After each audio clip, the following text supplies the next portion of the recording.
Welcome back to GXC, the Serious Series. Today, we're going to be ranking Shin Godzilla all the way from the first form all the way to the final humanoid form. And guys, I do know there are other concepts of further forms that Shin Godzilla was going to turn into, but we're going to stick to the original 5 seen in the movie.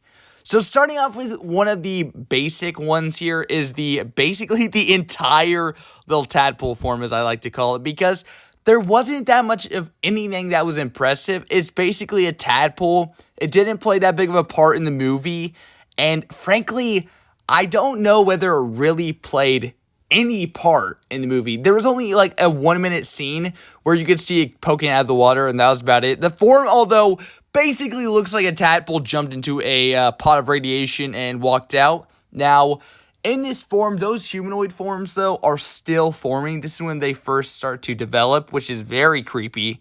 So I think, just to be fair, since it didn't play that big of a role in the movie, you didn't see it that much, if not at all. You only saw the tail, even though they did have full concept of what it looks like. We're going to put it in C rank, because I think that's pretty reasonable. You didn't really get to see it. It didn't have any abilities or anything, so now moving on to the second form, which is basically the most familiar for basically everyone and myself, is a form where it starts to walk on land for the first time. Its arms are not yet developed, sadly. It doesn't really have any abilities. It does rattle its brain around when it smacks it, even if it does have a brain. I don't know. But the second form doesn't really have that many abilities, but the design on it gets really, really detailed. The dorsals come in, unlike the first form, and it's looking really, really good. Now, this is the time where I really like it. The second form from Kaiju Universe, if any of you guys played that, is one of my favorite, because I don't know why. I just like smacking buildings and stuff and watching its head rattle around. I don't know why, but I'm going to place that in A rank because it really deserves it. Although it doesn't have any abilities, the design really started taking off there, and it started getting creepier and creepier as it went on. But now, guys, going on to the third form. This is when he started to develop arms, and he had legs, and he was actually walking normally, partly even though he was the slowest thing around. Literally was Hedorah all over again, but even uglier, and looks like it got whacked. I think Shin Godzilla got disowned, and now he's trying to take vengeance back on everyone who disowned him. Oh yeah, but we're getting off a little context here, but he does have one ability.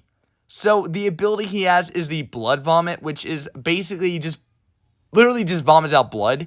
But it was really hot and burned through buildings and stuff, so I mean, it's not really going to be that effective in anything. Although the design here is really, really good. This is when the dorsals are the most seen and most accurate compared to other Godzillas that we're seeing in other movies. It starts to get really, really good here. So I'm going to give it a solid A rank again.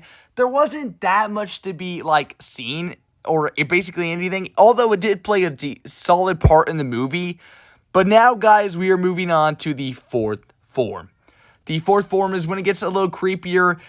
Not a little, a lot. His teeth come in. The face is just disgusting. When it opens up to do the beam, it's basically Quiet Place all over again, even though it's just even creepier because a beam comes out of its mouth and blows up stuff and melts buildings. The list goes on and on. The really cool thing is this is when Shin Godzilla is at its peak. There is another form after this, but this is when Shin Godzilla himself is at his main peak right now. He has his dorsals, his face is fully coming, he has a bunch of different abilities. He has beams coming out of his tail, his back, and his mouth within this form, which is basically one of the most we've seen in a while. Now, it's looking really, really good. But now we move on. After putting this guy in an S rank, we move on to the fifth and final form. Now, get me wrong, this has to be one of the creepiest forms there literally is when it comes to Shin Godzilla. It is disgusting. It basically looks like a human and Shin Godzilla mix. Seeming that way is called the humanoid form. Yeah, I sound like an idiot. Which is really creepy. If I'm correct, I'm pretty sure they had concept of them having beams. I'm not sure, though. They were approximately 50 feet tall, which is very disgusting. Because imagine looking at your house and just seeing 50-foot tall, disgusting kaiju-looking humans. No thanks, I'm good. But yeah, so there wasn't a whole lot. You only saw them in the movie for like a couple seconds at the end, and they were dead at that point, sadly. So that's kind of disappointing. Shin Godzilla did end up dying at the end, but that's not what we're talking about. We're talking about the fifth form here. So the ability-wise, it didn't have much of anything that I could tell. It was pretty creepy. It did definitely look like it was going to be it looks like it's going to be a fast-moving kaiju, which would have helped him a lot, but overall, the design is really, really good. If you're going for a creepy look, is basically exactly what they did, so I would applaud them at the S rank as well, although I do think Shin Godzilla's fourth form does come in play for being number 1. Guys, let me know what you thought of today's video. Make sure to like and subscribe, and I'll catch you in the next one. Peace out.